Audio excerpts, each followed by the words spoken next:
All right, so this gets us into, again, a very, very famous problem in philosophy known as the Euthyphro problem.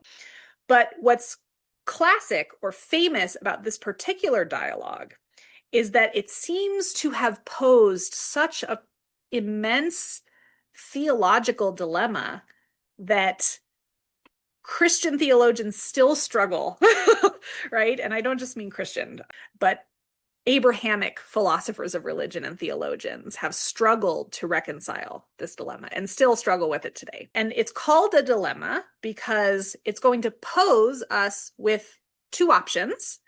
And there are dilemmas that can have more than two, right? So the horns of the dilemma, right? A dilemma is something where neither or none of the options available to you are good. Like, so saying things like between a rock and a hard place, right? That's what a dilemma is.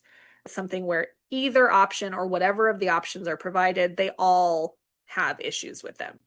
And so this Euthyphro dilemma is about the relationship between God and goodness. And we can sort of understand it just really on the surface level of it as like a chicken or egg situation. But really it's like which one relies on the other one. So the question or the dilemma, right, that Socrates poses Euthyphro just in the marketplace one day, right, and the famous conversation that we're still talking about now, is, well, if we're talking about what is good, what is pious, what is right, what God loves, does God only love it because it's in line with what God happens to like?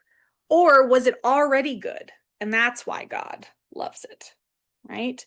So the question is about dependence upon God.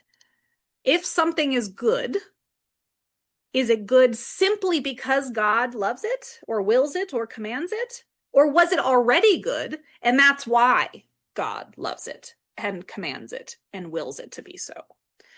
Right? And so again, this is a dilemma because no matter how we answer the question, it's problematic for God, right?